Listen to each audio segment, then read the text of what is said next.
الحمد لله وكفى وسلام على عباده المصطفى أما بعد فأعوذ بالله من الشيطان الرجيم بسم الله الرحمن الرحيم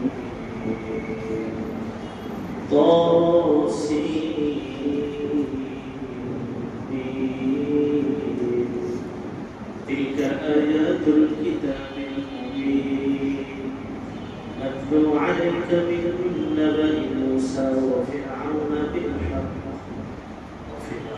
بالحق لقوم يؤمنون صدق الله مولانا العظيم وصدق رسوله النبي الكريم ونحن على ذلك من الشاهدين والشاكرين والحمد لله رب العالمين মহান আল্লাহ পাক রব্বুল আলামিনের দরবারে লাখ লাখ শুকর ও সুজুদি মুহাম্মাদি আমাদেরকে পবিত্র ইশার জামাতের সাথে আদায় করার পর আমাদেরকে এই বরকতপূর্ণ দিন মাহফিলে কোরআনের মাহফিলে বসার তৌফিক দান করেছেন। দিল থেকে শুকর আদায় করি আলহামদুলিল্লাহ। আলহামদুলিল্লাহ। গত সপ্তাহে আমরা যেহেতু ধারাবাহিক কোনো তাফসীর সেই হিসেবে সমসাময়িক বিষয়কে কেন্দ্র করে সামনে রেখে ইব্রাহিম আলাইহিস সালামের জীবনের উপরে সংক্ষিপ্ত আলোচনা হয়েছিল। যারা উপস্থিত ছিলেন সেখানে আমি যে মেসেজটা দিতে চেয়েছি, ইব্রাহিম আলাইহিস সালামের জীবনের তিনটা দিক উল্লেখ করেছি। এক নম্বর, মূল মিশন হলো শিরকের বিরুদ্ধে অবস্থান, মূর্তি পূজার বিরুদ্ধে অবস্থান। এই অবস্থা ঠিক রাখতে গিয়ে তাওহীদের উপর অটল থাকতে গিয়ে তিনি তার পরিবারের বিরুদ্ধে গিয়েছেন, তার সমাজের বিরুদ্ধে গিয়েছেন, এমনকি তার রাষ্ট্রের বিরুদ্ধেও গিয়েছেন। তবুও তিনি তার অবস্থা থেকে এক চুল পরিমাণ সরেন না। এই ব্যাপারে আল্লাহ পাক রব্বুল আলামিন বলেছেন যে قد كانت لكم أسوة حسنة في إبراهيم والذين معه, যে ইব্রাহিম এবং তার উম্মত তাদের মধ্যে তোমাদের জন্য রয়েছে উত্তম আদর্শ। কোন দিক দিয়ে? যে তারা স্পষ্টভাবে ঘোষণা দিয়েছে যে তোমাদের সাথে মূর্তি পূজারীদের সাথে আমাদের কোনো সম্পর্ক নেই। তোমাদের সাথে কিসের একাত্মতা পোষণ করার জন্য গেলাম না, রাষ্ট্রের দায়িত্ব নিরাপত্তা করা, শৃঙ্খলা রক্ষার্থে নিরাপত্তা দিতে হয়, সেটা ঠিক আছে। তোমাদের অনুষ্ঠান তোমাদের, আমাদের অনুষ্ঠান আমাদের। তোমার এই অনুষ্ঠানের সাথে ধর্মীয় দৃষ্টিকোণ থেকে আমি মুসলমান হিসাবে বিন্দু মাত্র একাত্মতার প্রশ্নই আসে, ঠিক না? মনে স্পষ্ট করতে আল্লাহ তাআলা আমাদেরকে সেই মেসেজ, সেই ইব্রাহিম আলাইহিস সালামের জীবনী থেকে শিক্ষা গ্রহণের তৌফিক দান করেন। আমি আপনাদের খেদমতে যে আয়াত তিনটা তেলাওয়াত করেছি, এই আয়াত তিনটা হচ্ছে কোরআন কারীমের 28 নম্বর সূরা, সূরা কসস। এই সূরার নাম সূরাতুল কসস। কসস মানে হলো গল্পগুচ্ছ। কসস মানে কি? গল্পগুচ্ছ। কোরআন কারীমে গল্প আছে না? আছে। কাহিনী আছে না? আছে। কিন্তু মনে রাখবেন, এই কোরআন কোনো গল্পের বই না। এই কোরআন কোনো কি না? এটা কোনো গল্পের বই না, এটা কোনো কিসসা কাহিনীর বই না। যদি গল্পের বই হতো, নিছক গল্পের বই হতো, তাহলে উপন্যাস যেভাবে সুন্দর করে একটা শুরু হয়, একবারে কি একটা ফিনিশিং হয়, ঠিক এভাবে এটা দিয়ে শুরু সমাপ্তি। কিন্তু কোরআন কারীমে ইউসুফ আলাইহিস সালামের ঘটনাটা একটু সুবিন্যস্ত ভাবে আছে। এছাড়া যত গল্প আছে শুরু এভাবে হয়েছে, শেষ এভাবে হয়েছে, এমন কোনো গল্প নেই। আছে বরং কোরআন কারীম বিভিন্ন জায়গায় জায়গায় গল্পের এই অংশ, গল্পের আরেকটু অংশ, এই জন্যই তো অনেক পাঠ থেকে বলা হয়। তার মানে বোঝা গেল এখানে গল্প শুধু গল্পই নয়, গল্পের মধ্য দিয়ে উপদেশ দেওয়াটাই ঠিক না? এই জন্য আল্লাহ পাক রব্বুল আলামিন কোরআন কারীমে বলছেন যে আমি কেন এই গল্প বললাম। আল্লাহ বলেন لقد كان في قصصهم عبرة لأولي الألباب। আল্লাহ বলেন এই নবী, এই আম্বিয়া আলাইহিস সালাম, এই নেতা লোকদের গল্প তোমাদের সামনে বলেছি কেন? তাদের জীবনের মধ্যে, তাদের গল্পের মধ্যে রয়েছে জ্ঞানী লোকদের জন্য উপদেশ। সুবহানাল্লাহ। অতএব আমাদের এই গল্পগুলো থেকে মূল উপদেশটাই নিতে হবে। এখানে শুধু গল্পের মজাটাই মূল উদ্দেশ্য না। আল্লাহ তাআলা আমাদেরকে বুঝার তৌফিক দান করুন। এজন্য কিসসা কাহিনী আছে, কোরআনে কারীমে কিসসা কাহিনী আছে, কিন্তু এগুলো শুধু নিছক কোনো গল্প না, নিছক কোনো কাহিনী না। এখান থেকে মূল উদ্দেশ্য হলো ইবরাত হাসিল করা, মূল উদ্দেশ্য হলো সেখান থেকে নসিহত গ্রহণ করা। আল্লাহ তাআলা আমাদেরকে তৌফিক দান করুন। এই সূরা শুরুতে আল্লাহ পাক গল্প গুচ্ছ যেহেতু বলছেন, তার মানে অনেকগুলো গল্প আছে। অনেকগুলো গল্প বলতে এখানে গল্পের অংশ আছে অনেকগুলো। মৌলিকভাবে হযরত মূসা আলাইহিস সালাম এবং ফিরআউনের সাথে ঘটনা বিভিন্ন কথা বলা এখানে আছে। শেষ দিকে কারুনের কথাও আছে। হযরত মূসা আলাইহিস সালামের বংশের একজন কারুন, ইন্না কারুনা কানা মিন কওমি মূসা ফাবাগা আলাইহিম। মূসা আলাইহিস সালাম বংশের এক লোক হলো কারুন, কারুনের গল্পটা এখানে আনা হয়েছে। তাহলে এই গল্পগুচ্ছ বা সূরাতুল কসাসের মধ্যে বিভিন্ন গল্পের অংশ আছে, সেই হিসাবে এই সূরার নামকরণ করা হয়েছে কসাস। এই সূরার শুরুতে আল্লাহ পাক রব্বুল আলামিন বলেন তাসিম মিম। তার মধ্যে একালি সিন এবং মিমের মধ্যে চার আকার করে তাসিম মিম। কোরআনে কারীমের মধ্যে আলিফ লাম মিম, আলিফ লাম তাসিম মিম, এই যে অক্ষরগুলো আছে, এই অক্ষরগুলোকে বলা হয় হরফে মুকাত্তা। মানে এমন হরফ যেগুলো খন্ড খন্ড, যেগুলো যুক্ত কোনো শব্দ না, যুক্ত কোনো কি না শব্দ না। এজন্য এগুলোর মূল অর্থ কি এটা কেউ জানে না। মূল অর্থ কি নবীজি স্পষ্ট করে বলেন নাই, মুফাসসিররা কেন স্পষ্ট ভাবে বলেন না। কেউ বিভিন্ন ভাবে বলছেন যে তাহা এটা নবীজির এক নাম, ইয়াসিন এটা নবীজির এক নাম, কেউ কেউ ভাবে মন্তব্য করতেছে। কিন্তু আসলে এই হরফে মুকাত্তা এগুলা কোনো সুনির্দিষ্ট কি নেই, অর্থ নেই।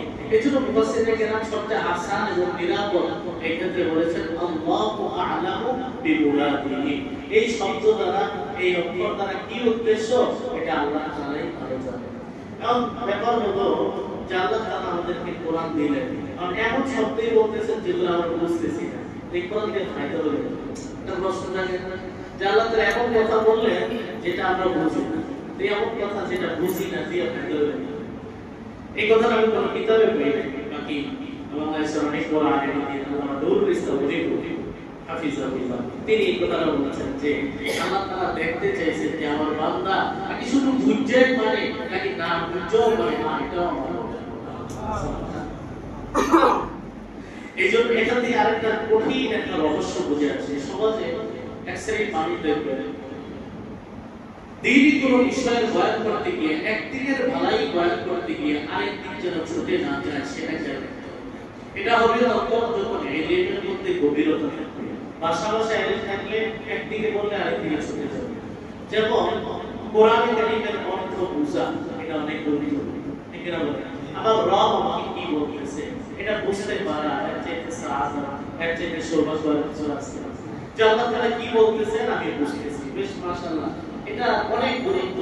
কারণ যে বুঝতে পারলো না, যে বুঝে না, অবশ্যই তার জন্য হাসরাত বা আফসোসের বিষয়। অবশ্যই অবস্থাও একজন ইমানদারের থাকা দরকার যে আল্লাহ কি বললেন আমি বুঝলাম। তো এই জন্য ওলামা কেরাম বলেন যে কোরআনে কারীমের তরজমা, কোরআনে কারীমের অনুবাদ এটা জানা খুব বেশি দরকার। ইমানদার হিসেবে এটা খুব বেশি দরকার যে আমার রব আমাকে কি বলতেছে। এই জন্য দেখবেন আরবে মুসল্লি যারা তারা নামাজ দাঁড়িয়ে নেই, ওরাই বুঝার পুরো দিনদার বুঝে যায়, কিন্তু নামাজ দাঁড়ায় বাকায়দা কাঁদতেছে। দেখবেন কাঁদতেছে কেন? ওই যে ভাষা জানে, ওই যে বর্ণ জানে, তর্জমা জানে, অনুবাদ জানে। তো এই সব ওলামা কেরাম বলেন যে অবশ্যই এটা দরকার, একজন ইমানদার সেজন্য কোরআনে কারীমের তর্জমা জানে। কিন্তু এটা বিরুদ্ধে বুঝাইতে গিয়া এই কথা বলা যে কোরআনে কারীম বুঝা বললে সওয়াব, না বুঝা বললে কোনো সওয়াব নাই, এই কথা বলা এটা আরেকটা বিদআত। এটা কি কেন? নবী করিম সাল্লাল্লাহু আলাইহি ওয়াসাল্লাম বলেছেন মান ক্বারা হারফা মিনাল কিতাবি ফালাহু বিহি হাসানাহ ওয়াল হাসানাতু বিআশরি আমসালিহা।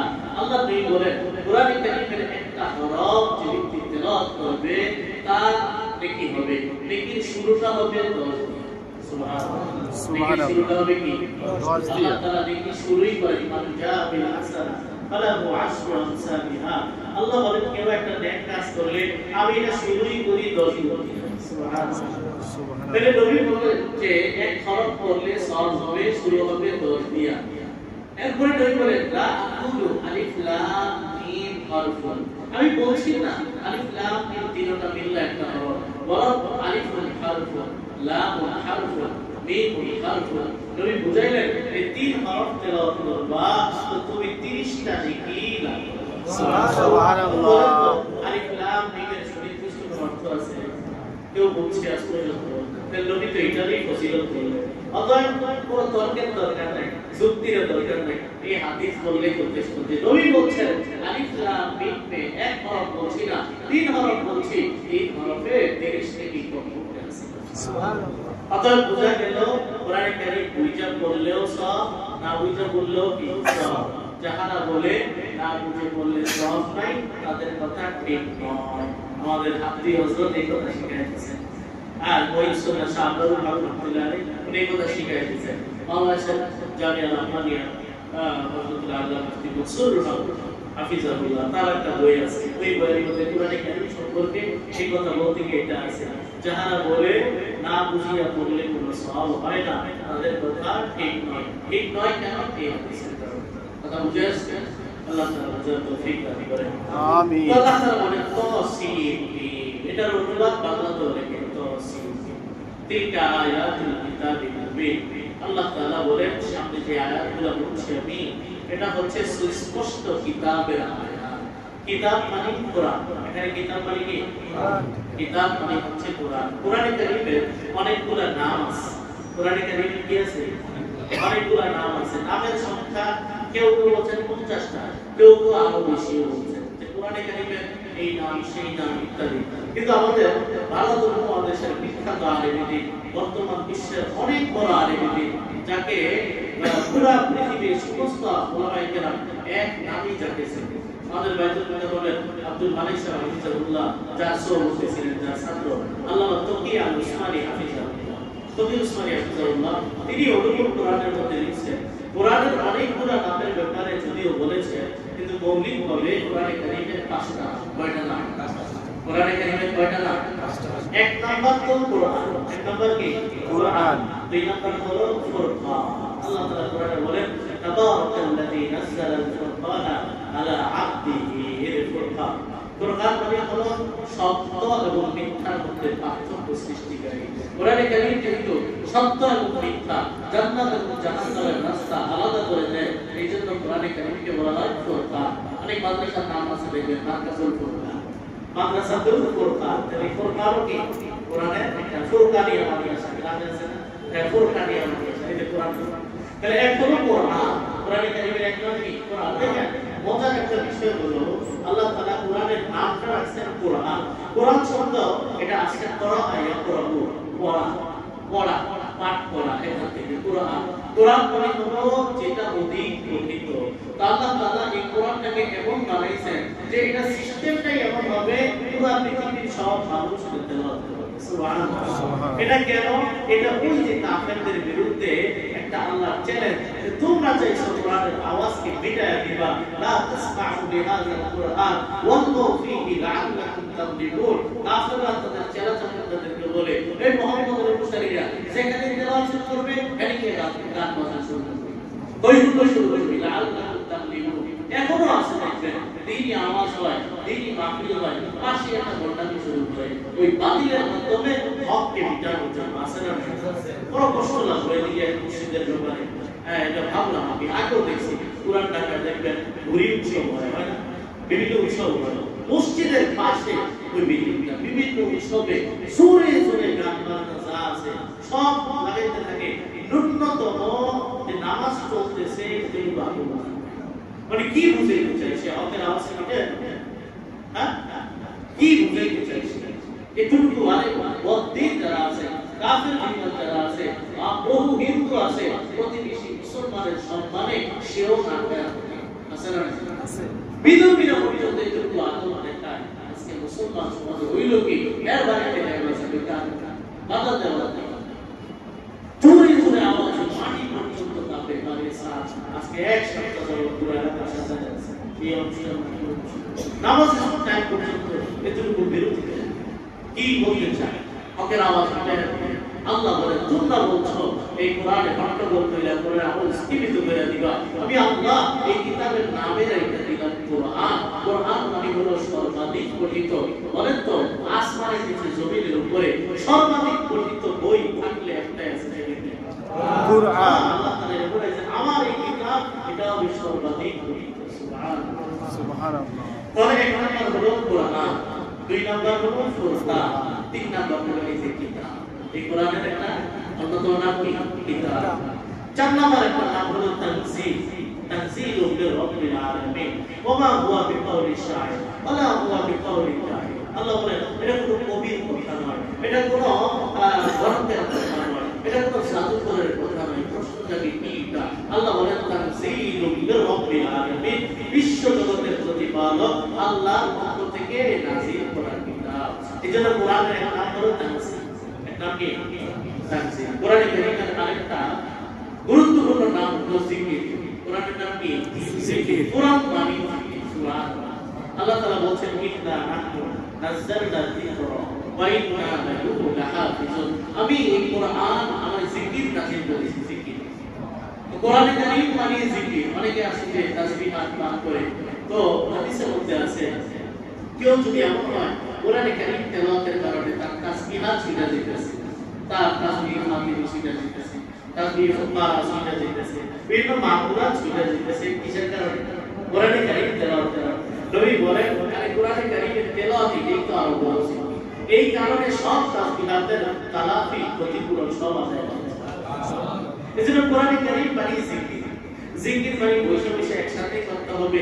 এটাই শুধু জিকির না কোরআনে কারীম এটাও জিকির আরে নামাজ এটা আরো বড় জিকির আল্লাহ তাআলা বলেন ওয়াকিমিস সালাতা লিযিকরি নামাজ কায়েম করো কেন নামাজের মধ্যে রয়েছে আমার সুবহানাল্লাহ নামাজ এটাও জিকির মাহফিলাত আদায় করবেন মসজিদ থেকে বের হওয়ার দোয়া আছে মসজিদে ঢোকার দোয়া আছে বাথরুমে ঢোকার দোয়া আছে বের হওয়ার দোয়া আছে ঘুমের সময় দোয়ার দোয়া আছে ঘুম থেকে জাগ্রত হওয়ার দোয়া আছে এই যে মাহফিলাত এগুলোও জিকির এগুলো কি হ্যাঁ এগুলোও জিকির হ্যাঁ সুনির্দিষ্ট পরিমাণে যেটা আছে সেটাও জিকির কিন্তু জিকির শুধু ওখানে কি নয় সীমাবদ্ধ তো যাই হোক এই কিতাব প্রসঙ্গে এই কথাগুলো বললাম এই কোরআনে কারীমের মৌলিকভাবে পাঁচটা কয়টা নাম পাঁচটা এক নাম্বার কোরআন দুই নাম্বার কোরআন প্রত্যেকটাই তো আছে ইন্নাহুল কুরআনুল কারীম বাল হুয়া কুরআনুন মাজিদ ফি লাওহিন মাহফুজ সূরা নাম তেলাওয়াত করে যে এক নাম্বার কোরআন দুই নাম্বার কোরআন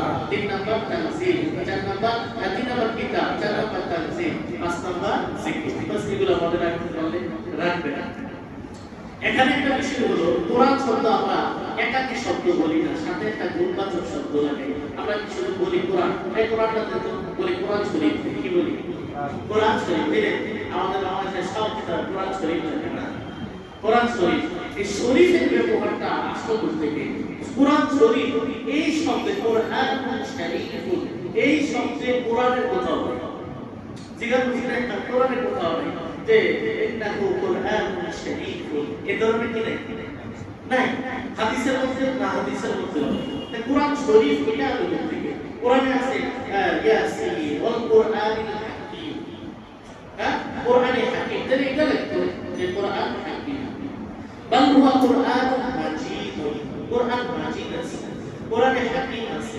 কিতাবুন মুবিন আছে ইয়াসিন এটা কিন্তু শরীফটা থেকে এটা আসলে কোরআন হাদিসে বর্ণিত কোনো গুণবাচক শব্দ না কথা বুঝে আসছে এটা হলো আঞ্চলিকতার প্রভাব এগুলো কি আঞ্চলিকতার প্রভাব ভারত উপমহাদেশে আমরা ধর্মীয় পবিত্র আবেগ প্রবন্ধ যার কারণে যেটার প্রতি একটু আবেগ হয় এটারই শরীফ এটাকে কি করি তো উরুস এটা শরীফ আশ্চর্য কথা উরুস এটা শরীফ তো মাজার এটা শরীফ মাজার শরীফ উরুস এটা শরীফ উরুস মানে অনুষ্ঠান উরুস মানে কি অনুষ্ঠান তো এটা শরীফ ভারত উপমহাদেশে এই ধর্মীয় আবেগ থেকে এই শব্দের ব্যবহারটা শুরু হয় যার বুখারী শরীফ আমরা বলি বুখারী শরীফ মুসলিম শরীফ এগুলো আঞ্চলিকতার প্রভাব এগুলো হ্যাঁ বললে না যায় শরীফ বললে গুনাহ হয়ে যাবে এমন কিছু না, কিন্তু কোরআনে কারীমের ব্যাপারে কখনো গুণবাচক শব্দ যেহেতু দেওয়া আছে আমরা ওটা বলি কোরআন মাজিদ, কোরআন মাজিদ, কোরআন হাকিম, এটা বলি কোরআন শরীফ, এটা বললে গুনাহ হবে এটা বলছি না, কিন্তু বললাম এই শব্দটার ব্যবহার এটা আঞ্চলিকতা। সে কারণে আমরা সব কিছুকে মাজার শরীফ, অমুক শরীফ, কুত্তাও বলে মাজার হয়, এই মাজারও মাজার শরীফ। ঠিক আছে, আরেকটা হলো শাহ শব্দ, কি শব্দ? কুত্তা শাহ, দু শাহের মাজার, আলহামদুলিল্লাহ। একটা সবচেয়ে বেশি বলা হচ্ছে মসজিদে বেশি বলা, এই শব্দটিও মাজার আছে। তো এগুলো আঞ্চলিকতার কথা বলছেন। এই জন্য কোরআন কারীমের কারীম, হাকিম, মাজিদ এগুলো বলা আছে।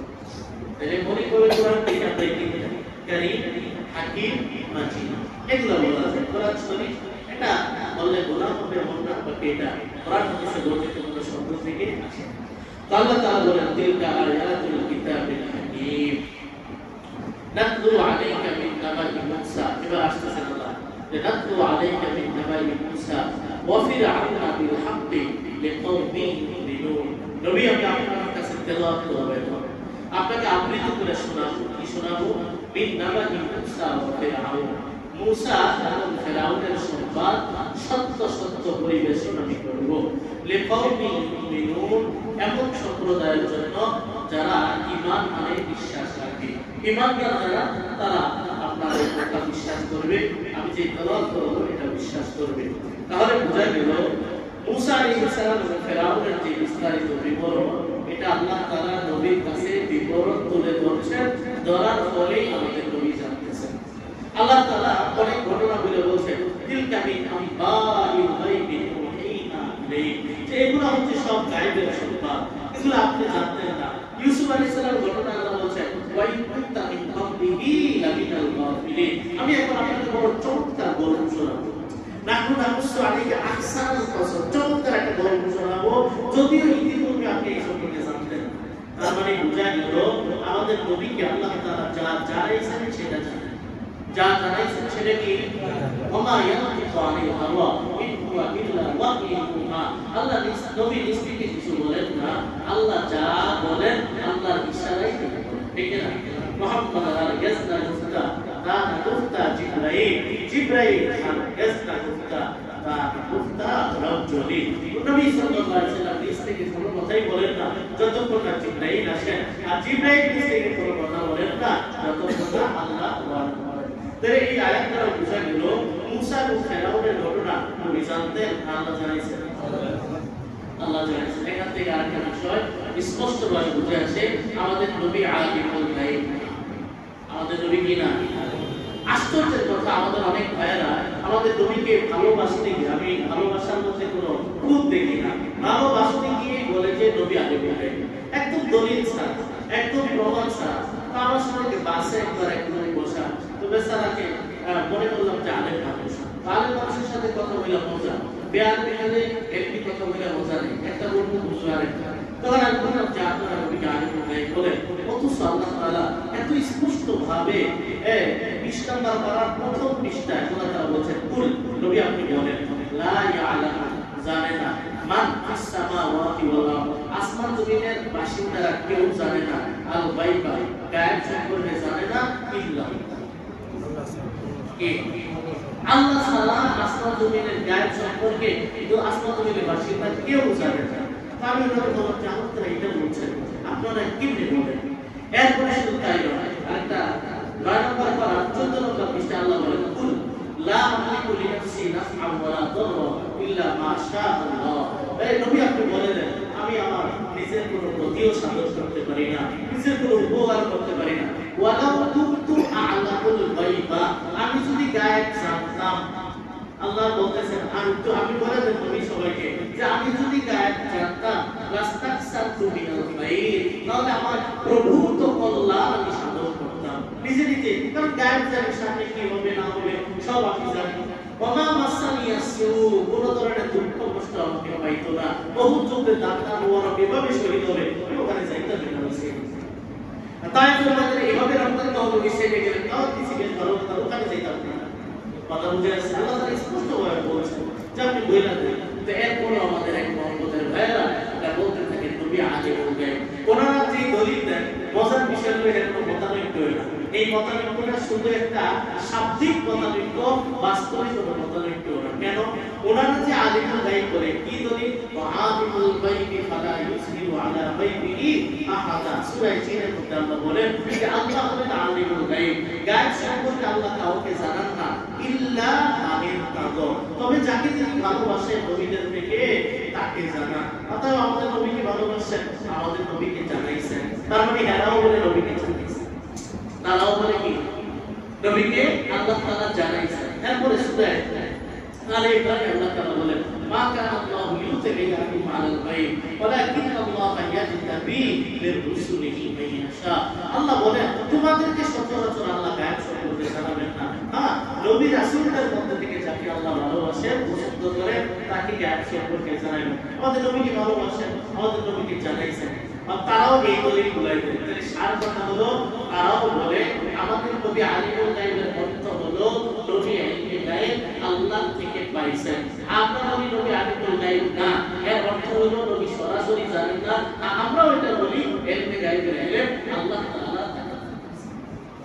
কথা বুঝে আসছে? তাহলে মতানৈক্যটা কি? শাব্দিক মতানৈক্য, আসলে কি না মতানৈক্য। অথচ এটি দিয়ে পুরা লাঠি ছড়া অবস্থা খারাপ, ঠিক না? কিন্তু আসলে মতানৈক্য না। তারাও যে আলিমুল গায়ব বলে কি হিসেবে বলে? আল্লাহ জানাইছেন।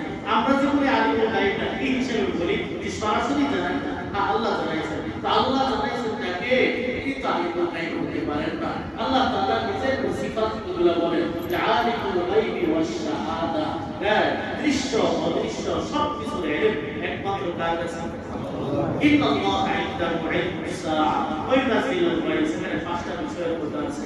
আল্লাহ বলেন এই পাঁচ বিষয়ের ইলম একমাত্র আল্লাহর কাছে। কিয়ামত সম্পর্কে আল্লাহ বলেন ইয়াসআলুনাকা আনিস সাআ কুল ইন্নামা ইলমুহা ইনদাল্লাহ।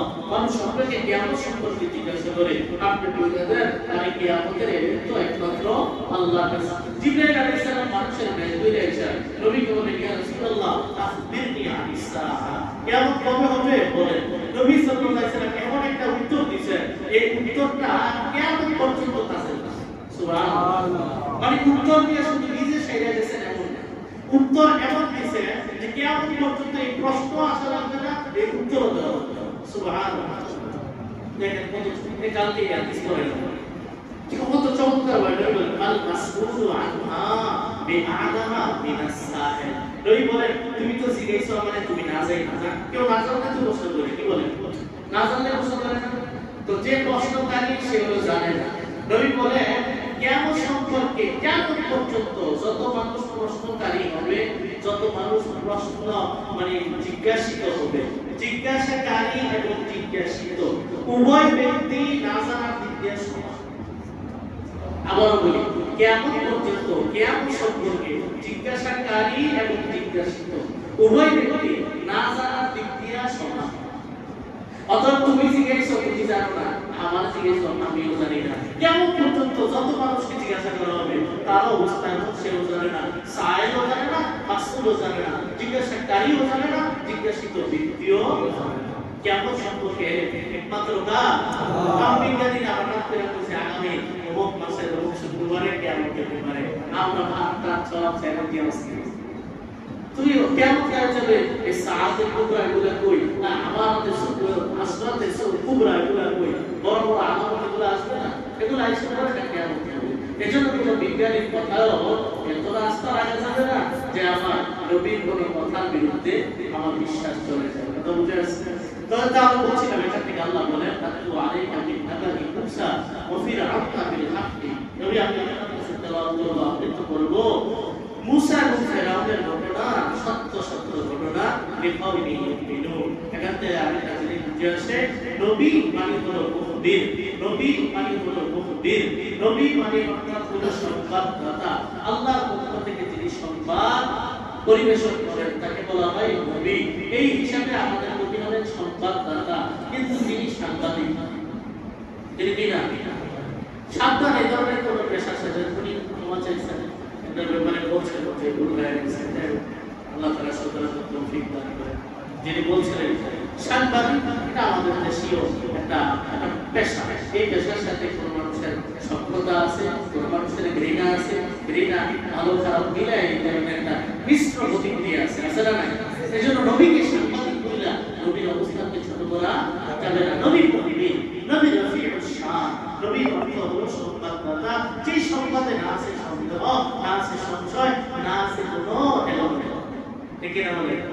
নবী এমন সংবাদদাতা যে সংবাদে কোনো বক্রতা নেই, যে সংবাদে কোনো ফেক নেই, যে সংবাদের পুরোটাই মিথ্যে বলা। সুবহানাল্লাহ। এজন্য আল্লাহ বলেন বিল হাক্কি, যথাযথ লিকাউমিন মুমিনুন। এরপর আল্লাহ তাআলা ঘটনা শুরু করতেছেন যে দেখো ইন্না ফিরআউনা আলা ফিল আরদি। মুসা আলাইহিস সালামের ঘটনা বহু জীবন, ইব্রাহিম আলাইহিস সালামের ঘটনা তো মোটামুটি একটা সংক্ষেপে থেকে শেষ করা গেছে। মুসা আলাইহিস সালামের ঘটনা কিন্তু এমন না, বিভিন্ন আঙ্গিকে অনেক লম্বা চড়া ঘটনা, যতটুকু সম্ভব হয় অল্প একটু বলি। তো ইন্না ফিরআউনা আলা ফিল আরদি ওয়া জাআলা আহলাহা শিয়া ইয়াস্তাযিফু তা'iফাতান মিনহুম ইউযাব্বিহু আবনা'ahum ওয়া ইয়াস্তাহয়ী নিসা'ahum ইন্নাহু কানা মিনাল মুফসিদিন। এই আয়াতের তরজমা করার আগে প্রেক্ষাপট বলি। হযরতে মুসা আলাইহিস সালামের দুনিয়াতে আবির্ভাবের ঘটনা যখন ঘটলো, তখন ফেরাউন যে কিনা দীর্ঘ সময় পর্যন্ত রাজত্বে ছিল, বলা হয় 400 বছর। কত বছর? 400 বছর ক্ষমতায় ছিল। দীর্ঘ সময় থাকতে থাকতে বাদশাহ এমন হয়ে গেছিল যে আমার ভয় নেই, আমার লয় নেই, আর আমার কুকুরগুলা। নাউজুবিল্লাহ। নাউজুবিল্লাহ। তো ফেরাউন এটা হলো, ফেরাউন এটা সুনির্দিষ্ট কোনো ব্যক্তির নাম নয়। ফেরাউন এটা হলো উপাধি। ফেরাউন কি উপাধি? মিশরের শাসক ক্ষমতায় যারাই বসত তাদেরকে বলা হয় ফেরাউন।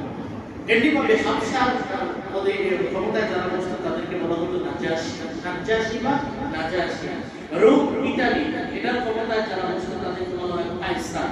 পারস্য এটার ক্ষমতায় যারা বসে তাদেরকে বলা হয় কিসরা। কায়সার, কিসরা। তো ফেরাউন এমন একটা উপাধি, যে বসে তার উপাধি বেড়েছে কি ফেরাউন। তার নাম আসলে ফেরাউন ছিল না, তার নাম কেউ বলছে রামাসিস, রা মিম সিস ইয়াসিস, রামাসিস। কেউ বলছে মুনফিতা, কেউ বলছে ওয়ালিদ ইবনে মুসআব। এটা হলো তার নাম। যাই হোক, নাম যেটাই হোক, তো মুসা আলাইহিস সালামের এই যুগের যে ফেরাউন, সে অনেক দাম্ভিক, অনেক অহংকারী, অনেক স্বৈরাচারী, ক্ষমতার মসনদে টিকে থাকার যে লোক, তাকে এমন ভাবে পেয়ে বসেছিল যে ক্ষমতা টিকে রাখার জন্য যা কিছু করা লাগবে সে করবে, এমন একটা মনোভাব তার মধ্যে চলে আসছিল। তো সে একবার স্বপ্নে দেখছে কি, সে একবার স্বপ্নে দেখলো যে বাইতুল মুকাদ্দাস থেকে একটা আগুনের গোলা বের হয়েছে। আগুনের গোলাটা বের হইয়া মিশরে তার যে ক্ষমতার এলাকা, যে শহর, ওই পুরা শহরটাকে জ্বালায় পোড়ায় শেষ করে দিয়েছে। পরে সে স্বপ্ন ব্যাখ্যা করে যারা, তাদেরকে জিজ্ঞাসা করলো কি অবস্থা, এমন দেখলাম কেন? তখন তারা বললো যে এই বাইতুল মুকাদ্দাস যাদের মূল এলাকা, এই বনি ইসরাইল, বনি ইসরাইল, মুসা আলাইহিস সালামের যে সম্প্রদায়, তাদেরকে বলা হয় বনি ইসরাইল। কি বলা হয়? ইসরাইল হলো ইয়াকুব আলাইহিস সালামের নাম। ইসরাইল কে ইয়াকুব আলাইহিস সালাম। ইউসুফ আলাইহিস সালামের আব্বার নাম হলো কি? ইয়াকুব আলাইহিস সালাম। ইয়াকুব আলাইহিস সালামের আব্বার নাম ইসহাক আলাইহিস সালাম। ইসহাক আলাইহিস সালামের আব্বার নাম ইব্রাহিম আলাইহিস সালাম। এজন্য নবীও বলছেন তাদের ব্যাপারে যে কারীম ইবনুল কারীম ইবনুল কারীম ইবনে কারীম, হ্যাঁ, ইউসুফ ইবনে ইয়াকুব ইবনে ইসহাক ইবনে, মানে ভালোর ঘরের ভালোর ঘরের ভালোর ঘরের ভালো। সুবহানাল্লাহ। নবীর ঘরের নবীর ঘরের নবীর ঘরের নবী, চার শ্রেণী সবাই নবী। সুবহানাল্লাহ। তো ইউসুফ আলাইহিস সালামের যুগ তখন শেষ হয়ে গেছে। মুসা আলাইহিস সালামের যুগ যখন শুরু হয়, ফেরাউনের যুগ যখন শুরু হয়, এগুলা উপরের কথা। তো তাদের বনি ইসরাইল, বনি ইসরাইল কাকে বলা হয়? ইয়াকুব আলাইহিস সালামের বংশধরকে কি বলা হয়? বনি ইসরাইল। ইসরাঈল, ইসরা মানে হলো আব্দুল, ইল মানে হচ্ছে ইব্রানি ভাষায় ইল মানে হলো আল্লাহ। ইল মানে কি? তো ইসরাঈল মানে আব্দুল, ইসরাঈল মানে কি? আব্দুল্লাহ। ইয়াকুব আলাইহিস সালামের একটা নাম ছিল, এটা ক্লিয়ার ছিল আব্দুল্লাহ। এই হিসাবে ইয়াকুব আলাইহিস সালামের বংশধরকে বলা হয় বনি ইসরাঈল, ইসরাঈলের বংশধর। তো তাদের মূল আবাদ ভূমি ছিল বাইতুল মুকাদ্দাস, তারাই ছিল মুসা আলাইহিস সালামের বংশ। তো ফেরাউন যখন এই স্বপ্ন দেখলো, এখন ব্যাখ্যাকারীদেরকে বলল যে কি ঘটনা এটা বলো। তখন তারা বললো যে এটার সম্ভাবনা হলো বনি ইসরাইল থেকে এমন একজন ব্যক্তি আসবে দুনিয়াতে, যে কিনা আপনার সব রাজত্ব ক্ষমতা সবকিছু ছিনায় করবে, আপনার মস্তক খাবায় দিবে, আপনার মস্তক তসতস করে দিবে। এগুলো একটা ব্যাখ্যা। কেউ তো বলেন না, এটা না, জাদুকর যারা জাদুটোনা করে এইভাবে গণনা কল্পনা করে জ্যোতিষীরা, আমি আগে বলেছিলাম জ্যোতিষীদের শতকরা 1% 2% কথা সত্য হয়, এটা নবীও বলছেন। হ্যাঁ, 100 কথার মধ্যে 2টা কথা কি হয়? সত্য হয়। এই সত্য কথার উপর ভিত্তি করে সে আরো 99টা কথা চালায়। কথা বুঝে আসছে? তো এই জ্যোতিষীরা এসে বলছিলেন যে স্যার আপনি তো ক্ষমতার বেশি নেই, কেন আপনার বনি ইসরায়েলে এমন একজন লোক আসবে যে কিনা আপনার মস্তকে ডুবিয়ে করবে। তো যাই হোক, এগুলো শোনার পরে ফেরাউনকে খাইছে, তো তাইলে এই বংশে কোনো বাচ্চা জন্ম হবে এটা আমি দিতে পারি। ঐতিহাসিক বলেন আকাবেল তারিখের মধ্যে আছে ইবনুল আসির রাহমাতুল্লাহ বলেন যে প্রথমে তার ছিল বিকাশ ছিল যত লোকগুলো আছে, যত গর্ভবতী মহিলা আছে ঢালাও ভাবে তাদেরকে হত্যা করা হবে, অথবা কমপক্ষে যাদের প্রসব আসন্ন অবস্থা তাদেরকে গর্ভপাত করা হবে, ছেলে মেয়ে নির্বিশেষে সবাই হত্যা করা হবে। বনি ইসরায়েলের কেউ সন্তান প্রসব করতে পারবে না। এদিকে আবার বনি ইসরায়েল তাদেরকে এই ফেরাউনের গোষ্ঠীর লোকেরা, তার গোষ্ঠীর নাম হলো কিপ্তি, তার গোষ্ঠীর নাম কি? এই কিপ্তিরা বনি ইসরায়েলকে গোলাম হিসাবে ব্যবহার করে, তাদের যত কষ্টের কাজ আছে সব কষ্টের কাজ তাদেরকে দিয়ে করে। এখন দীর্ঘ সময় এইভাবে চলতেছে, কোনো বাচ্চা হতে পারে না, গর্ভধারণ করলে তার জীবন শেষ, অথবা বাচ্চা প্রসব করলে ছেলেও সব শেষ। কথা বুঝে আসছে? এখন আয়সা কিছু প্রবীণ অভিজ্ঞ রাজনীতিবিদ যারা আছে তারা আয়সা বলবে স্যার এমনটা করলে তো আমাদেরই লস, কেন? কারণ হলো যদি নির্বিশেষে তাদেরকে এভাবে করতে দেওয়া হয় তাহলে তো তারা নির্বংশ হয়ে যাবে। নির্বংশ হইলে আমরা যে লেবার হিসাবে শ্রমিক হিসাবে খারাপ এজন্য আপনি এক কাজ করেন, সেটা বিরতি দিয়া মাঝে মাঝে যুদ্ধ বিরতি দেন দিয়া আবার বিচার পরিচালনা করেন। এবার দেখতেছে ঠিক আছে 1 বছর হত্যা করা হবে, 1 বছর হত্যা করা হবে। কথা বুঝে আসছে? তো ওই ঐতিহাসিকরা বলেন যে বছর ক্যাম্প ছিল ওই বছর জন্ম হয়েছে হযরতে হারুন আলাইহিস সালাম। হারুন আলাইহিস সালাম হলেন মুসা আলাইহিস সালাম বড় ভাই। আর যে বছর নিষিদ্ধ ছিল ওই বছর জন্ম হয়েছে হযরতে মুসা আলাইহিস সালাম। তো রাখে আল্লাহ বলেন না, রাখে আল্লাহ আরেকে আল্লাহ চান। এটা আল্লাহ বলছেন ইয়া আদম ইন্নাকা তুরিদ ওয়া আনা মুরিদ, তুমি একটা পরিকল্পনা করো আমি আল্লাহ প্ল্যান করি। মনে রাখবা ওয়ালা ইয়াকুলু ইল্লা মা তুরিদ, দিন শেষে বাস্তবায়ন হবে আমার পরিকল্পনা, আমার প্ল্যান, আমার প্রোগ্রামেই বাস্তবায়ন। সুবহানাল্লাহ। এজন্য নিষিদ্ধ বছরের জন্য ওই ব্যক্তি আল্লাহ তাআলা এমন কুদরতি ইন্তজাম করবেন। তো যাই হোক আল্লাহ বলেন ইন্না ফিরআউনা আলা ফিল আরদি ওয়া জাআলা আহলাহা শিয়া। আল্লাহ বলেন ফেরাউন এটা পুরা জমিনের মধ্যে দেশের মধ্যে স্বৈরাচার হয়ে উঠেছে। ওয়া জাআলা আহলাহা শিয়া, দেশের জনগণকে বিভিন্ন দলে দলে বিভক্ত করে দিল। জনগণ ঐক্যবদ্ধ থাকলে তার খবর আছে, স্বৈরাচারের কি আছে খবর আছে। এজন্য জনগণ যদি একে অপরের কামনা করতে থাকে মাঝখানে ফায়দা করতে পারে স্বৈরাচার। একেরা বলে হরিণে হরিণে যুদ্ধ লাগছে, মাঝখানে খপ করে আসে বাস। কিন্তু হরিণে শরীর দৌড়ে আসে তো বান পারে তাও এক পর্যায়ে গিয়ে ধরে ফেলে, কেন ফিরে থাকা ভবিষ্যৎটা যদি না থাকে তো তাহলে জীবনে ধরতে পারতো।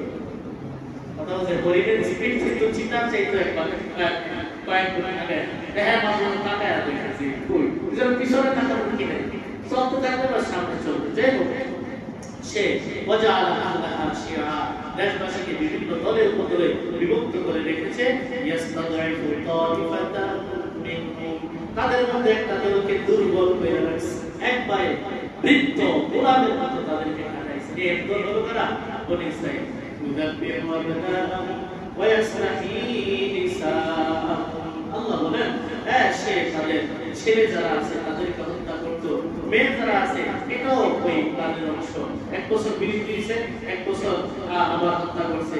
আবার পরবর্তীতে দেখা গেছে যারা মেয়েরা সবাই বলছে যে ছেলে মেয়েদেরকে হত্যা করার দরকার নেই, ছেলেদেরকে হত্যা করলেই হবে, কারণ নবী হবে ছেলে, নবী কোনো কে হয় না, মেয়ে হয় না, নবী হবে ছেলে। এজন্য সে এটা বাক করে যে নারীদেরকে বাঁচায় রেখে ছেলেদেরকে হত্যা করে ফেলে। আল্লাহ বলেন ইন্নাহু কানা মিনাল মুফসিদিন, এটা হলো বিশ্ব সন্ত্রাসী। বাংলা তরজমা করলাম ইন্নাহু কানা মিনাল মুফসিদিন, নিশ্চয়ই ফেরাউন ছিল বিশ্ব সন্ত্রাসী, মোস্ট ওয়ান্টেড বিশ্ব সন্ত্রাসী ছিল মিনাল মুফসিদিন। এরপর আল্লাহ বলেন ওয়া নুরিদু আন নামুন্না আলাল লাযীনা ইসতুদঈফু ফিল আরদি ওয়া নাজআলাহুম আ'immatan আল্লাহ বলেন, আরে জমিনের শাসন ক্ষমতা এই সব তো আমার হাতে, আমি যে ক্ষমতা পরাবর্তন করি, আরে দিনের পরিবর্তন, যুগের পরিবর্তন মানুষের মধ্যে এগুলো আমি করি, ক্ষমতার পালাবদল এগুলো আমি করি, দিয়া দেখি যে কেমন পাওয়া, দিয়া পরীক্ষা করে কেমন পাওয়ার কাটায়। আল্লাহ বলেন, দীর্ঘদিন পর্যন্ত তাদেরকে দুর্বল করে রাখলো, আমি আল্লাহ চাইলাম যে না, এবার তাদের উপর অনুগ্রহ করা দরকার। আমি তাদেরকে নৃত্যের আসর থেকে নেতার আসরে বসাইতে চাইলাম, আমি চাইলাম তাদেরকে দেশের মালিক বানাবো। সুবহানাল্লাহ। আল্লাহ যেটা চান সেটা ফিরানোর ক্ষমতা কারো আছে? মাঝখানে আরো কথা বলছে, আমাদের যে ধারাবাহিকতা সেই হিসেবে বলি যে আল্লাহ তাআলা বলেন, ওয়াহাইনা তাইলে মুসা আলাইহিস সালাম যখন করলেন কোন বছর অভিযানের বছর, তারপর চারিদিকে পুলিশ, র্যাব, গোয়েন্দা বাহিনী সব দিকে উম্মা, চারিদিকে আল্লাহ বলেন, ওয়াহাইনা ইলা মুসা আরদিই, আমি মুসা আমারে কইলাম যে আপনি এই এর চিন্তা করাইতে পারেন, দুধপান করাইতে থাকেন। ওয়াহাইনা মানে ওহী করলাম। এখন প্রশ্ন জাগে, মুসা আলাইহিস সালাম কি নবী ছিলেন? ওহী মানে এখানে মালায়েকা তাফসীর বলছেন, মুফাসসির বলছেন যে এখানে ইলহাম দিলাম, তার অন্তরে তার উদ্রেক করলেন। এর অথবা গায়েব থেকে আওয়াজ দিয়ে আমি বলে দিলাম যে আমি আপনি তাকে দুধপান করান। ফাইদা ফিতি আলাইহি ফালকিহি ফিল ইয়ামি ওয়ালা তাখাফি ওয়ালা তাহজানি, যদি আপনি আশঙ্কা করেন যে তার তো আশা করলো, পুলিশ আশা করলো, ফালকিহি ফিল ইয়ামি, আপনি তাকে সমুদ্রে ফেলে দিবেন। ওয়ালা তাখাফি, তাখাফি মানে হলো সামনে কি হবে এই ভয় করবেন না। এই তাখাফি মানে কি? সামনে কি হবে, ভবিষ্যৎ কি হবে এটা নিয়ে কি করবেন না, ভয় করবেন, আশঙ্কা করবেন না।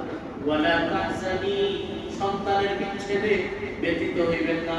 আমি ওয়াদা দিলাম, দুইটা ওয়াদা। এক নাম্বার, ইন্না রাদুহু ইলাইহি ওয়া জাইলুহু মিনাল মুরসালিন। দুইটা ওয়াদা শুনে রাখেন। এক নাম্বার ওয়াদা, এই সন্তানকে আমি আপনার কাছে ফিরে দেব। সুবহানাল্লাহ। কিন্তু আশ্চর্য কথা কি, সমুদ্রে পালায় পড়ে ফিরে দিব বলে আল্লাহ না বললাম, ইন্না রাদুহু ইলাইহি ওয়া জাইলুহু মিনাল মুরসালিন। এক নাম্বার হলো এই সন্তানকে আমি ফিরে দেব। শুধু তাই নয়, সে সুজলা সুফলা হবে, নিজেকে গড়ায় তুলবে, বড় হবে, একটা বয়সে উপনীত হবে, আমি আল্লাহ তাকে নবী বানাবো।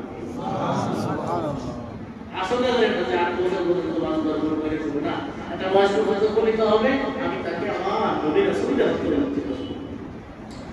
এরপর মুসা আলাইহিস সালামের আম্মা এই সিদ্ধান্ত নিলেন যে না, সমুদ্রে ফেলাই দিবেন। মুফাসসির বলেন যে শয়তান এসে কানে কানে বলছে, এই সমুদ্রে ফেলাই দিবা, এটা কোনো কথা? কাছে রেখে দাও, সমুদ্র ফেলাইলেও মরবে, সুরা দিলেও কি মরবে, তো কাছে থেকে মরলে লাশটা মরবে, লাশটা বেড়ে তো তৃপ্তি আছে, কেন প্রশান্তি আছে, কথা বলতেন। শুধু শুধু সমুদ্রে ফেলাই তো বেরিয়েছে, সমুদ্র ফেলার দরকার নেই, নিজের কাছে রেখে দাও, কখনো লাশটা পাইবে। কিন্তু মুসা আলাইহিস সালাম আম্মা এটা করেন নাই, এটা মনে করেছেন যে এটা একটা ঐশী নির্দেশ, হয়তো এটা আসমানি কোনো নির্দেশ, আমি সেটাই পালন করবো, যা হবে। মুসা আলাইহিস সালাম আম্মা একজন মিস্ত্রি আছে, কাঠ মিস্ত্রি আছে, কাঠ মিস্ত্রি ডাইকা গোপনীয়তাভাবে বড় ধরনের মজুরি দিয়া তারা কি করছে, পুরা মাংস বানাইছে, বানানোর পরে তাকে বলছে সাবধান করবে, সাবধান কি, কারণ সব তো দুষ্ট, সমাজে যখন সব দুষ্ট হয়ে যায়, সব নষ্ট হয়ে যায়, সব খালি ওই পাল্লায় বানিয়ে রাখা যায়, ওই দলে চলে যায়। আমার এক উস্তাদ বলছিলেন যে আমাদের সমাজের অবস্থা দেখুন এমন যে বারবার বাদ দিয়ে মানুষ যদি গণনা করা হয় তো মানুষই বলছে, আচ্ছা আলু রশিদ বাংলুর বাংলারে বলছিল, এই বাংলুর পুরো একটা দায়িত্ব নিয়ে পারবে কি, ওই যে এই পুরা দেশের মধ্যে আমরা শহরের মধ্যে পাগল যারা আছে এবার লিস্টি তাহলে এত কঠিন না, পাগল তো পুরা শহর না। আমার কোন জ্ঞানী মানুষের লিস্টি করতে আমি সরস পেলেন জ্ঞানী নাই। আল্লাহ বলেন, লা ইয়াসমাউল খাবিস ওয়াত তাইয়িব ওয়ালাউ আ'জাবাকা কাসরাতুল খাবিস। আল্লাহ বলেন খাবিস তো খাবিস, তাইয়িব তো তাইয়িব, ঈমানদার তো ঈমানদার, বেঈমান তো বেঈমান, পুরা পৃথিবী যদি বেঈমান দিয়ে ভরে যায়, একজন ঈমানদারের সমান। সুবহানাল্লাহ। ওয়ালাউ আ'জাবাকা কাসরাতুল, এত বড় সভা শুনছি, মাগো একজন রাতে কি গেছে, কিছু নাই, সব বন্ধুরা গেছে, এত বড় গরুই তো যায় কত হাজার, তো গরুর দরবারে যাবে গরুই যায় এত হাজার। কোনো কিতাবের নাম মাগুর, কোরআন হাদিসের দলিল লাগবে মাগুর, এটা কোনো কথা হলো যে দল বাড়িতে কি আরে ভাই বাংলাদেশে বহু পেশাব আছে, তাদের মুরিদরাই পারে আল্লাহওয়ালা, যার চোখের পানি, যার দিলের কথা, একে কথা অভিমানতার চেষ্টা আছে না, কিন্তু আল্লাহওয়ালা কোন মুরিদ বেশি নেই, অথবা এভাবে কাজ করে আমার আরেকজন মূর্খের সেরা আর চাহের গোলাপ এতটা দিন সম্পর্কে না আছে উন্নত, এখন পুরা আমার কি আলিশান অবস্থা। আর জায়গায় গেলাম আমি মনে করছি দেখি তাজমহল বাংলাদেশে এসে বলো কিনা, এটা তো বাংলাদেশে একটা আছে না, বাকি এমনি মানে ওটা তাজমহল না, এক দরবার অনেক আলিশান অবস্থা, কিন্তু তার যে বীর এত মূর্খ এত জাহেল, মানে এতটা জাহেল আছে চেহারা একটা কি উপরানি চেহারা তবে দুসরে কি বলতে রে কি বলতে আওয়াজ সব কি বলতে হারাম না, সব কি বলতে কি না, যে কোন গীবত করা আছে ওয়াজিব ফরজ, এই গীবত যেই ব্যক্তির কারণে ঈমান ধ্বংস হয়ে যায়, ঈমান ধ্বংস হয়ে যায়, দুনিয়া আখিরাতে বরবাদ যে কারণে হয়, এই ব্যক্তির গীবত করা এটা হারাম না, এটা ফরজ ওয়াজিব। এজন্য হয়তো অনেকে আছে যে আমি খালি গীবত করেন না, যেটা জাতীয় না ওটা জাতীয় ভাবে বলতে হয়, যেটা প্রকাশ্য না ওটার উপরে প্রকাশ্যই বলতে হয়, ভুল বুঝবেন না। তো যাই হোক বলছিলাম কি বলছিলাম যে আল্লাহ তাআলা সাথে ইয়া এসে কি বললো, শয়তান এসে কান পড়া দিছে, ও না ওটা বলতেছে মিস্ত্রি বলছে তুমি কারো কাছে বলিও না, কারণ সব তো শয়তান, সব হলো দুষ্টের ছোট, কারণ হ্যাঁ খালি কি আর যখনই বলতে যায় সুবহানাল্লাহ সব আবার এই সব আবার ঠিক আবার ঐতিহাসিক বলছে বলবে যে বারবার যাওয়ার পরে যখন আর বলতে পারে না বাস মিশন বাদ বিচার বলেন আল্লাহ তাআলাই করছে। এই বিষয়টা আল্লাহ তাআলা কোরআনে সূরা তাহার মধ্যে বলছেন যে ওয়ালাকাদ মানান্না আলাইকা মাররাতান উখরা, হে মুসা আপনার উপরে আগে একবার আমি বড় দয়া করেছিলাম কোন সময় ইজ আওহাইনা ইলা উম্মিকা মা ইউহা, যখন আপনারে মনে মনে একটা কথা স্মরণ করাই দিয়েছিলাম, এই কথাটা লিখবেন এবং সেটা কি কথা আমি ফিহি ফিত্তাবুতি ফাকুসিফিহি ফিল ইয়ামি فليبلغ اليم بالساحل يأخذ عدو لي وعدو الله। আপনি এই ফিদিয়ার মধ্যে সমুদ্রের মধ্যে ফেলায় দেন, আমি বললাম এই সমুদ্র তাকে নিয়ে একটা সরে বিরাইবে, সরে বিরানোর পরে তার শত্রু এবং আমার শত্রু যে আছে সে তাকে সাদরে আল্লাহ বলেন ওয়া আলকাইতু আলাইকা মাহাব্বাতাম মিন্নি ওয়া লিতুসনা আলা আইনি, ভালোবাসার এক চাদর আপনাকে পরাই দিয়েছি, যে দেখে আপনি অবস্থা আল্লাহ ওয়াল কইতু আলাইকা মাহাব্বাতান মিন্নি, আমার পক্ষ থেকে ভালোবাসার একটা পোশাক আপনাকে পরাই দিয়েছি, আর যে দেখে এই মায়া করে দেখবেন বাচ্চা করে দেখো খালি মায়া লাগে মায়া লাগে, এই যে মহব্বত এই চাদরকে পরাই দিয়েছে আল্লাহ। মুসা আলাইহিস সালামের উপরে ভিন্ন আল্লাহ স্পষ্ট বলছেন যে আমি আমার পক্ষ থেকে মহব্বতের ভালোবাসার এক চাদর দিয়ে দিলাম, সবাই দেখতে থাকে আপনি ভালোই সুবহানাল্লাহ। এত কঠিন মিশনের মধ্যেও আপনারা হত্যা করতে পারবো না, দেখতে এই ঘটনা কি এরপর আল্লাহ বলেন ইন্না ফালতাকাতাহু আলু ফিরআউনা লিয়াকুলা লাহুম আদুওয়ান ওয়া হাসানা, ফিরআউনের স্ত্রীর নাম কি ছিল? আসিয়া। ইমানদার মহিলা ছিলেন, ওনার ঘটনা বিস্তারিত ঘটনা। তো আসিয়া যারা সেবিকা ছিল তারা গোসল করতেছিল গানের মধ্যে, গোসল করতে গিয়ে দেখি একটা সিন্ধুকের কত সুন্দর পরে এটা উঠে গেছে, মনে করছে যে হয়তো পরিমুক্তা কিছু থাকতে পারে। ফালতাকাতাহু আলু ফিরআউনা, আল্লাহ বলেন লিয়াকুনা লাহুম আদুওয়ান ওয়া হাসানা, আর কি যারা জানেন তারা বুঝেন এই লামটা না বলে লামে হাতে বা অর্থাৎ পরিণতি কি হবে, তো ফেরাউনের লোকেরা এটাকে উঠায় দিল, পরিণতিতে সে হবে তার ভয়ঙ্কর দুশমন, সে হবে তার আক্ষেপের কারণ, সে হবে তার আক্ষেপের কারণ। ইন্না ফিরআউনা ওয়া হামানা ওয়া জুনুদাহুমা কানু খাতিঈন, আল্লাহ বলেন এই গুনার শত্রু হওয়ার দরকার আছে, কারণ ফেরাউন এবং তার মন্ত্রী হামাইনা এগুলো জুনুদুহুমা এবং তাদের যে বাহিনী এই সবগুলা পাকিস্তানের দল, এগুলা শত্রু তৈরি হওয়ার দরকার আছে। এরপরে আল্লাহ বলেন ওয়াকালাত ইমরাতু ফিরআউনা কুররাতু আইনিন লি ওয়ালা, এরপর মাঝখানে কথা আছে যে সামনে গিয়ে বলবে ওয়াকালাত ইউতিহি কুসতি। মুসা আলাইহিস সালাম আম্মা ওনার বোনের নাম হলো মারিয়াম। ওনার বোনের নাম কি? মারিয়াম। ভাই এই তো যাইতাছে তুই পারে দিয়ে যাবি, দেখবি কই গিয়ে দেখে, হ্যাঁ কুসতি ওটা পিছনে পিছনে যাও। ফাবাসুরাত বিহি আন জুনুবিহিম ওয়া হুম লা ইয়াশউরুন। উনি পানি দিয়ে একবার ঠেকছে পরে উঠাইছে আমার দিকে বলে আল্লাহ বলে এই যে ঘটনা ঘটতেছে এরা কিন্তু স্বীকার করতেছে আমি বলে দিয়েছি সুবহানাল্লাহ। এবার এই বাচ্চা যখন উঠাইছে উঠানোর পরে আসিয়া বলে লা তাকুতুলু, এই বাচ্চারা আপনি হত্যা করেন।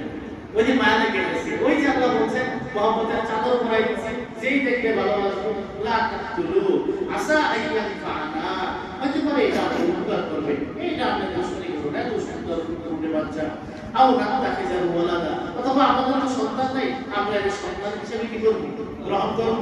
ওহুম লা ইয়াশউরুন, আল্লাহ বলেন ঘটনা সম্পর্কে তারা এখন এর বাইরে কি ঘটনা ঘটাইতেছে। ফেরাউনের মা মিশন যা চলতেছে এটাই হবে, আমি এটা হত্যাই করব। আরে কি করব? হত্যাই করব। উনি বলেন না এটা করেন না, লা তাকুলু আসা আইয়ান ফাআনা আও নাত্তাখিযাহু ওয়ালাদা। এরপরে বলছেন যে কুররাতু আইনিন লি ওয়ালা, এটাও বলছেন যে এই সন্তান আমার জন্য কুররাতু আইনিন লি ওয়ালা, যে এই সন্তান আমার চোখের শীতলতা হবে, আপনারও চোখের শীতলতা হবে, দেখেন এই সন্তান অনেক উপকারী হবে। ফেরাউন বলে তোমার হইলে হবে আমার দরকার, তোমার চোখের শীতলতা আমার দরকার। নবী সাল্লাল্লাহু আলাইহি ওয়াসাল্লাম বলেন ওয়াল্লাযী ইউহলাফু বিহি লাউ আকাররা ফিরআউন আন্নাহু কুররাতুন লাহু কামা আকাররা লাহাদাহু কামা হাদাহা। আসিয়া তো বলছে আমার চোখের শীতলতা হবে, ফেরাউন যদি কইতো আমি আমার চোখের শীতলতা হবে, আল্লাহ আসিয়াকে যেমন ঈমানের দৌলত দিয়েছিলেন ফেরাউনকেও ঈমানের দৌলত দিয়েছিলেন।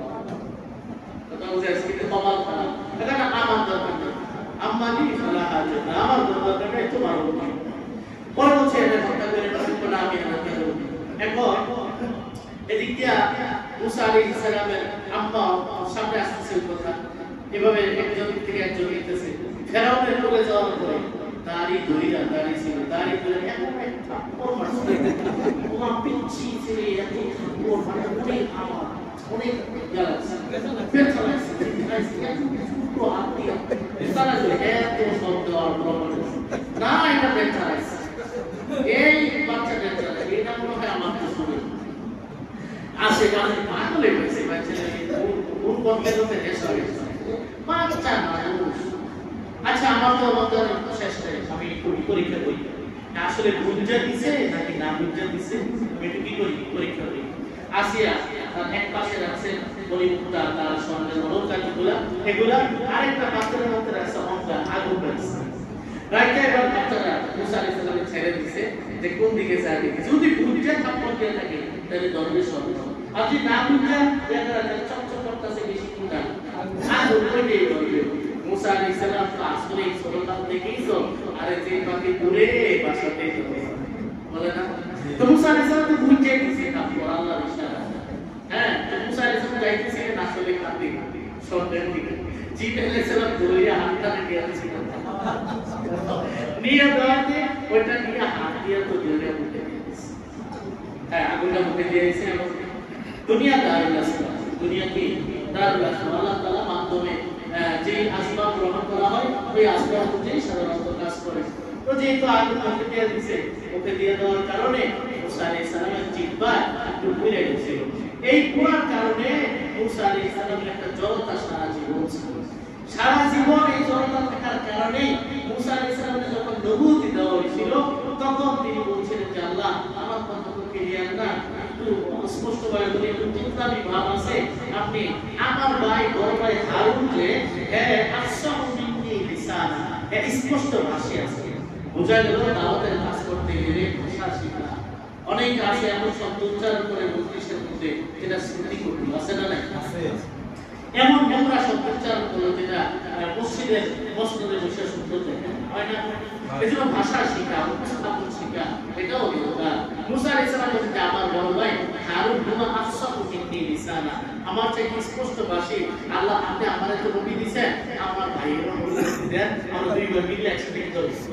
ফানসিলহু মাইয়া লিদআন মুসাদ্দিকুনি, আমার সহযোগী হিসাবে ভাইস প্রেসিডেন্ট হিসাবে আমার সাথে সহযোগী হিসাবে কি করবে, কাজ করবে।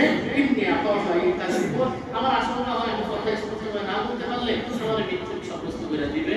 আপনি মুসা আলাইহিস সালাম নবী দেন, নবুয়তি দেন, এগুলো আরো বিস্তারিত কথা আছে। সার কথা হলো হারুন আলাইহিস সালামকে আল্লাহ তাআলা কি করেছেন, নবুয়তি দান করেছেন। আমাদের নবীজি সাল্লাল্লাহু আলাইহি সাল্লাম বলেন আরে দুনিয়াতে ভাই ভাইয়ের উপকার করে সারা দুনিয়া, ঠিক না? ভাই বলো রক্তের বাদল যদি হয় বেতন, অনেকে বলে ভাই বলে রক্তের বাদল। নবী বলেন পুরো দুনিয়াতে ভাই ভাইয়ের কি করে, ভাইয়ের ভাইয়ের পক্ষে সাফাই গায়। তো সাফাই গায়ে কি করতে পারে, সর্বোচ্চ একটা চাকরি করে দিতে পারে, সর্বোচ্চ একটা চেয়ারম্যানের পদে করে দিতে পারে। আচ্ছা না এমপি বানাই দিল, একটা মন্ত্রী আছে এমপি বানাই দিল, অথবা মাসে 3 লাখ টাকা দামের একটা চাকরি করে দিল, তুলে তো পারে কি। ভাই ভাইয়ের পক্ষে সুপারিশ কইরা নবী বানাই দিছে, এমন ঘটনা দুনিয়াতে। ওই যে ভাই ভাইয়ের প্রতি অনুগ্রহশীল থাকলে সবচেয়ে বড় অনুগ্রহশীল হলেন মুসা আলাইহিস সালাম, তার ভাই হারুন আলাইহিস সালাম। সুবহানাল্লাহ। কেন? আল্লাহ মর্যাদার পরে সবচেয়ে বড় আসন হলো নবুয়তের আসন। মানুষের মধ্যে যত মর্যাদা থাকুক না কেন, সবচেয়ে বড় মর্যাদার আসনের নাম কি? নবুয়তের আসন।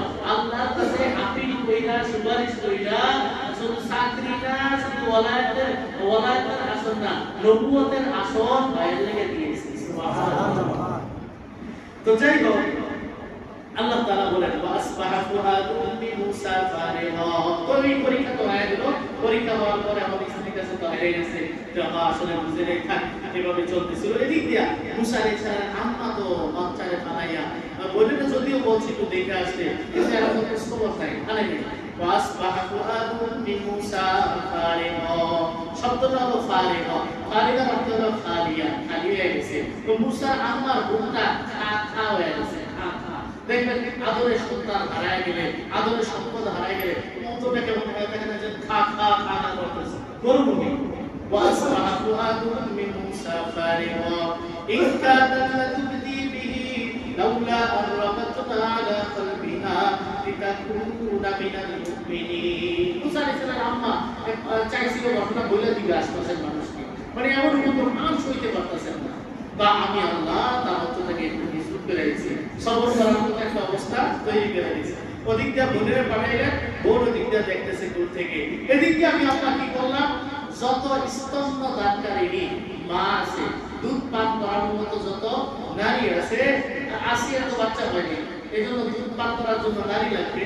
আল্লাহ তাআলা বলেন যে আমি যত দুধ পানকারী মহিলা আছে না, সবার দুধ স্পর্শ করা এই মুসার জন্য হারাম করে দিই। وحرمنا عليه المراضع من قبل, ইতিপূর্বে আমি ব্যবস্থা করে রেখেছি সব নারীর স্তন তার জন্য নিষিদ্ধ। স্তন একটাই থাকবে, সেটা হলো তার মা। সুবহানাল্লাহ। আর যারে তাকে মুখ দেয় না, যারে তাকে মুখ দেয় না, যারে তাকে মুখ দেয় না, এখন মৃত্যু সামনে বেড়ে গেছে। মুসা আলাইহিস সালামের বোন সিপা যারা আছে না, আনজুরবিন, এই যে জুরবিন অর্থ হলো আনজুরবিন, একটু দূর থেকে একটু আরাম থেকে তাকায় আছে, যখন দেখছে কারো দুধ খায় না, ইয়ার কারণে কে করতেছে, উনি সামনে আগায় গেলেন, গিয়া বলছে যে হাল আদুল্লুকুম আলা আহলি বাইতি ইয়াকুলুনাহু লাকুম ওয়া হুম লাকুম নাসিহুন। আমার কাছে একটা খবর আছে, একটা মহিলা আছে, হ্যাঁ দায়িত্ব নিতে পারবে, আমার কল্যাণ কামিয়ে যাবে। এখন সবাই তো আচ্ছা মাশাআল্লাহ ভালোই তো হয়, তাহলে মহিলারা ডাক, কিন্তু একটা শব্দ করছে, এত কনফিডেন্সের সাথে এইভাবে বললাম ওয়া হুম লাকুম নাসিহুন, এখানে শিখো মানে সন্দেহ, হ্যাঁ কথায় সন্দেহ করছে। ফেরাউনের কাহিনী যে মানে এত কনফিডেন্স সাথে বললো, তার মানে বোঝা যায় এটা তোমার বনি ইসরাইলের কোনো সন্তান হবে না, এটা রাখা যায় না। উনি তাড়াতাড়ি কথা, আরে না আমি তো বলছি কেমনে যে বাদশার আজ্ঞা বহ, বাদশার সুদৃষ্টি কামানোর জন্য হিতাকাঙ্ক্ষিত হবে, দায়িত্ব তো নিবে, আমার বড় এনাম পাবে, পুরস্কার পাবে, এই জন্যই আমি বলছি। একটু কথা দোয়া করছেন, কথা বলতে আসছে, কত আরেকটা শব্দ করছিল বাপে। এরপরে ওনার আম্মাকে যখন আনা হলো, ওনার আম্মা মুখে দিলেন, এবার নিজের আপন সন্তান নিজের আপন মায়ের দুধ খাইতেছে, মাঝখান দিয়া ফেরাউনের পক্ষ থেকে বড়কে নাম হইতেছে। সুবহানাল্লাহ। এখন মুসা আলাইহিস সালামের আম্মা কয়, আমি এবারে থাকবো, আমার বাড়িতে কাজ বাজ আছে কত কিছু, আমি বাচ্চাটা আমার বাড়িতে নিয়ে যাই। এবার দেখো আসল চাচা নিয়ে যান, সমস্যা কি দুধ পাচ্ছে সেটা আবার দিয়ে যাবে। হ্যাঁ আল্লাহ বলে ফারাদাদনাহু ইলা উম্মিহি কাই তাকররা আইনুহা ওয়ালা তাহজান। আমি মুসাকে তার মায়ের কাছে ফিরিয়ে দিলাম যেন তার চক্ষু শীতল হয়, ওই যে হারানোর বেদনা, এই বেদনা যেন না থাকে, আরো যেন টের পায় আমি যে ওয়াদা দিয়েছিলাম কত ওয়াদার বাস্তবায়ন। সুবহানাল্লাহ। ইন্না রাদুহু ইলাইহি ওয়ালিতা'লামা আন্না ওয়াদাল্লাহি হাক্কুন। মুসার মা যেন জানে আল্লাহর ওয়াদা সত্য, ওয়ালাকিন্না আকসারুহুম লা ইয়ালামুন। এই কথা বলে আল্লাহ মুসা বললেন যে বান্দারা তোমরা তো বিশ্বাস করো না আমার ওয়াদা, আমি যা ওয়াদা দিয়ে মুসার মারে যেন দিয়েছিলাম এগুলা যেন একবার পাই টু পাই সত্যের দেখা দিয়া আমি কি করে দিলাম, বাস্তবায়ন করে দিলাম। তুমি করে যত ওয়াদা দিয়েছি আমি আখিরাতের ব্যাপারে, পুরস্কারের ব্যাপারে, আমার সব ওয়াদা এখনই ধ্রুব সত্য, কিন্তু বিষয় হলো বেশিরভাগ মানুষই বুঝতে চায়। আল্লাহ বলেন ওয়ালাকিন্না আকসারুহুম লা ইয়ালামুন। তো এইভাবে মুসা আলাইহিস সালামকে মুসা আলাইহিস সালামের আম্মার কাছে আল্লাহ তাআলা ফেরত দিলেন, এভাবে তার ওয়াদা প্রথম ওয়াদা পালন করলেন। মুসা, মুসা শব্দের অর্থ কেউ কেউ বলেন যে ওনাকে কিন্তু পাইছিলেন কই নদীতে, নদীতে পাইয়া পরে ওনারাই নাম রাখছে। আর পাইছে ওই পানিতে আর জুবজারের মধ্যে, যেটাকে আটকাইছিল জুবজারের মধ্যে আটকাইছিল। তো মু এটা কিপ্তি ভাষায় মু মানে পানি, আর মা ওয়ালিতে মা মানে পানি, মু মানে পানি, সা মানে গাজা সালি জুবজার, মুসা মানে যাকে পানি এবং জুবজারে পাওয়া গেছে, এই জন্য এই সন্তানকে পাইয়া এই নাম তারা রাখছে। কথা বুঝতে আসছে? মুসা এই নামে নাম করা হয়েছে। তো যাই হোক, এখানে রুকু শেষ হলো, একটা কথাও শেষ হলো। এই কথার মাধ্যমে আল্লাহ তাআলা তার ওয়াদার প্রথম ওয়াদা বাস্তবায়ন করাইলেন। একটু কথা আমরা যেটা বুঝলাম, দুনিয়ার হাজারো মানুষ হাজারো পরিকল্পনা করতে পারে, আল্লাহ পাক রব্বুল আলামিনও পরিকল্পনা করে। যত মানুষ যত পরিকল্পনাই করুক না কেন, বাস্তবায়ন হবে কার পরিকল্পনা? আল্লাহ। এই জন্য সারা জীবনের জন্য, সারা জীবনের জন্য এটা মাইনা নিবেন যে রেজা বিল কাজা, আল্লাহর ফয়সালায় সন্তুষ্টি। আমার আপনার দৃষ্টিতে হয়তো ফয়সালা মানতে করতে বিমানের ফ্লাইটে কি হয়ে গেছে, মিস হয়ে গেছে, এমন যে পড়ছে ফ্লাইটে মিস হয়ে গেছে, পরে শুনি যে বিমান দুর্ঘটনা হয়েছে, হয় কি হয় না? রেজা বিল কাজা, আল্লাহর ফয়সালার উপরে কি থাকা, সন্তুষ্ট থাকা। আমি চেষ্টা করতেছি হবে না কেন, হবে না। আস-সাইদু মিন্না ওয়াল ইকমালু মিনাল্লাহ। চেষ্টা আমার পূর্ণতা দেওয়ার মালিক কে? আল্লাহ। বাস ফলাফল আল্লাহ, ফলাফল কার হাতে? এবার আল্লাহ যতটুকু দেন ততটুকুর উপরে সন্তুষ্ট থাকা, এই গুণ যদি অর্জন হয়ে যায়, রেজা বিল কাজা, এই গুণ যদি অর্জন হয়ে যায়, বাস জীবন সুখের। এবার দিনের ঘরে থাকলেও সুখের, মাটির বিছানা থাকলেও কি সুখের। আল্লাহর ফয়সালায় আমি সন্তুষ্ট। হয়তো আল্লাহ আমার জন্য এটাই কল্যাণ রাখছেন, এই জন্য এই সিদ্ধান্ত। কথা বুঝে আসছে? আল্লাহ পাক রব্বুল আলামিনের সিদ্ধান্তের সামনে আমাদেরকে যেন মাথা নত করে জীবন যাপন করার তৌফিক আল্লাহ তাআলা আমাদেরকে দান করেন। আখিরু দাওয়ানা আলহামদুলিল্লাহি রাব্বিল আলামিন। তাফসীরের এই মসজিদগুলোতে আপনারা অংশগ্রহণ করবেন সপ্তাহে একদিন হয়। আসলে জুমার বয়ান অথবা গতানুগতিক যে বয়ান হয় সেগুলো একরকম, তাফসীরের